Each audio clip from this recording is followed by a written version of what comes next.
Então, boa noite. Eu estava me lembrando aqui de um livro que se chama O Sonho de um Homem Ridículo, ele é de Dostoiévski.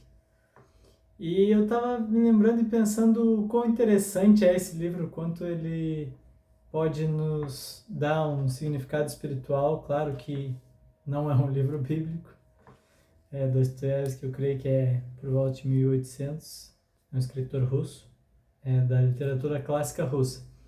E esse livro, ele fala sobre um homem que estava cansado dessa vida e resolveu cometer um ato contra a própria vida. E nisso ele acaba indo para outro mundo, que é um mundo perfeito. Só que ele fica maravilhado com esse mundo perfeito, como se fosse o Jardim do Éden. Só que o que acontece? Por sua própria natureza pecadora, ele começa a corromper esse mundo. E aí começa a entrar mentira, vaidade, começa a entrar pessoas querendo tomar bens, tomar terras, começa guerras, e ele consegue estragar esse mundo pela sua natureza caída.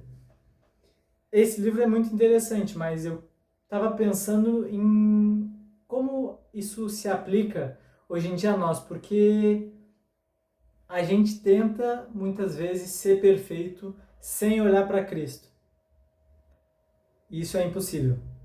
A nossa humanidade é caída. Nós carregamos o pecado original. Mas, quando olhamos para Cristo, a gente pode buscar em se tornar o varão perfeito. Esse é o nosso objetivo, que a gente consiga olhar para Cristo cada vez mais, se tornando mais parecido com Ele, até alcançar a glória, até alcançar Ele.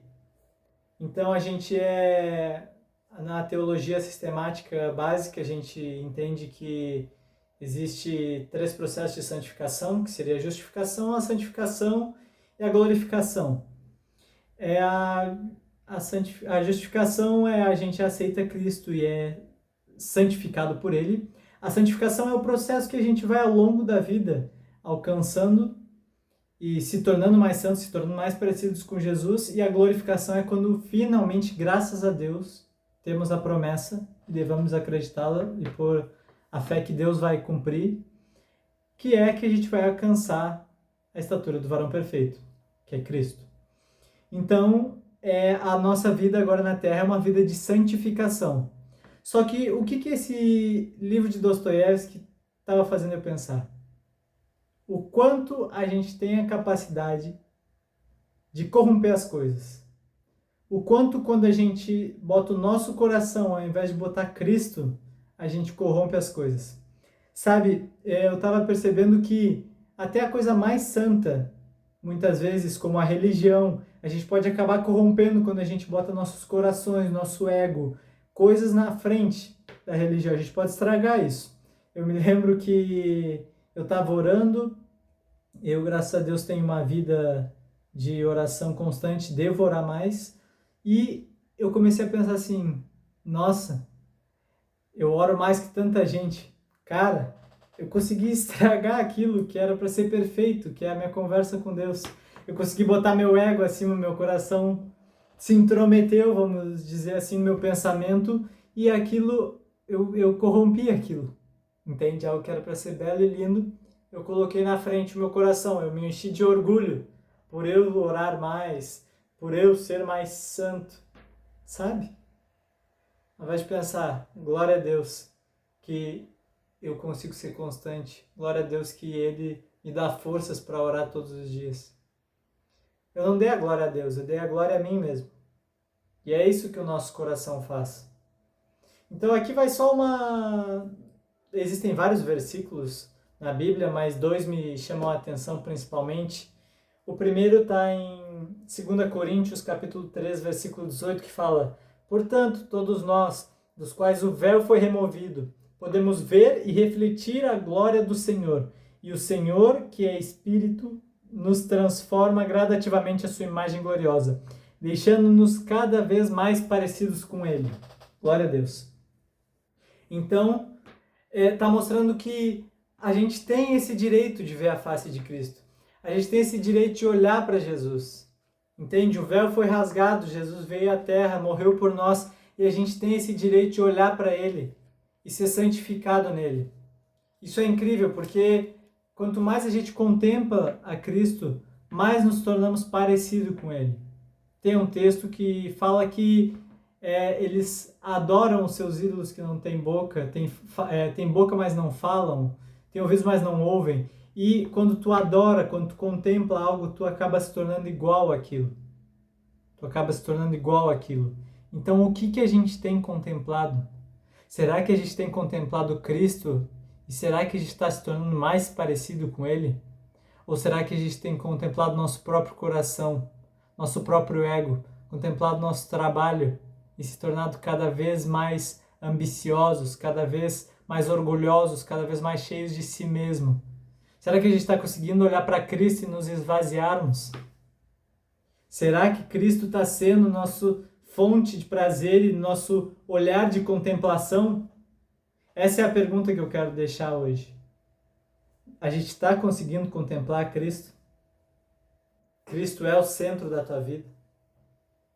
Sabe, muitas vezes a gente pega e fala que Cristo, eu morro por ti, eu faço tudo por ti. Sim, beleza, com uma arma na minha cabeça, eu vou aceitar Jesus e ir para o céu logo.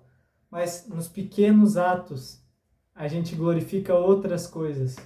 Nos pequenos atos, a gente deixa de contemplar Jesus e contempla nós mesmos.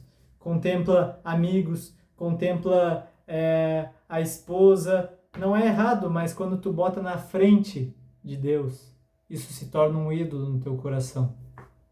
E tu corrompe aquilo. A gente só não vai corromper algo quando Cristo estiver no centro.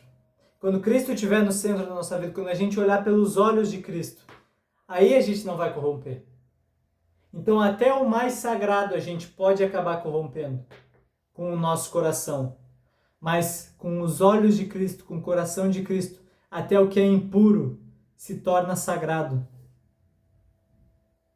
Então, vamos contemplar Cristo para que a gente possa ver com os olhos dele, enxergar como ele enxerga. É isso que eu quero, esse é o meu anseio. Que eu possa contemplar Cristo até que não haja corrupção no meu coração. Até que eu seja totalmente dele e ele totalmente meu. Outro texto que tem a mesma temática está em Romanos, capítulo 8, versículo 29. Fala: pois Deus conheceu de antemão os seus e os predestinou para se tornarem semelhantes à imagem de seu Filho. Sabe, não quero falar sobre predestinação especificamente, mas eu quero falar que o foco é se tornar a imagem do Filho. Se tornar a imagem do Filho. Para a gente contemplar Deus, para a gente contemplar o Filho, e se tornar a imagem do Filho. É isso que Deus nos desenhou para fazer. É isso que Deus nos desenhou para ser. Contempladores da imagem do Filho. Contempladores da imagem do Filho. E isso vai nos trazer uma santificação maior. Isso vai nos trazer uma santificação gradativa. Até rumo à glorificação. Então essa noite eu quero dizer, contempla o Filho. Olha para o Filho. Quando tu olha para o Filho, você agrada o Pai. Colossenses capítulo 1 fala que Deus foi do agrado de Deus fazer com que todas as coisas fossem reconciliadas por meio do Filho. E Deus era nosso inimigo e hoje a gente tem paz com Deus por meio de Cristo. A gente pode ter paz com Deus por meio de Cristo, isso é incrível, isso é impressionante. Esse mundo, descrito por Dostoiévski, esse mundo perfeito, se tornou imperfeito porque o homem era corrompido. Mas não. A gente tem paz com Deus.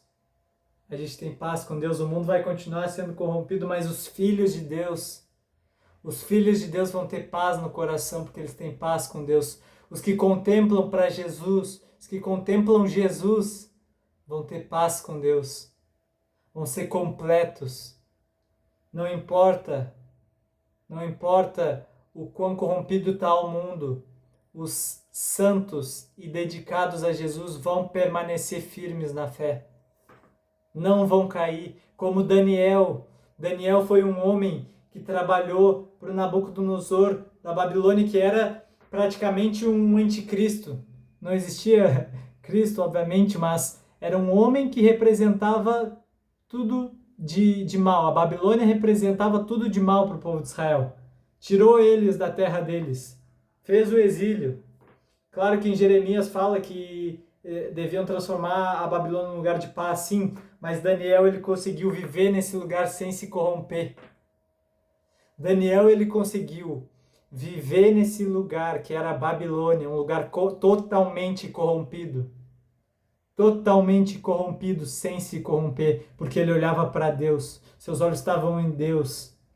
Se tivesse que adorar outra coisa, ele não adoraria, ele preferia a morte.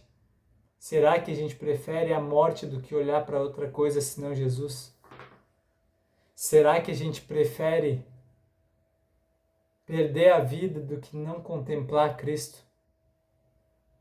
Então essa noite essa é a pergunta. Para o que tu está olhando?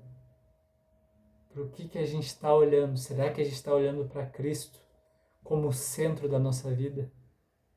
E a nossa oração tem que ser: deixa eu ver com teus olhos, Jesus. Me dá um coração igual ao teu. Amém? Então é isso que, meu Deus, me cativa e me emociona cada vez mais para poder estar entregando para vocês. Eu vou fazer vídeos todas as quartas-feiras e vamos ver o que Jesus vai me revelar de novo nele.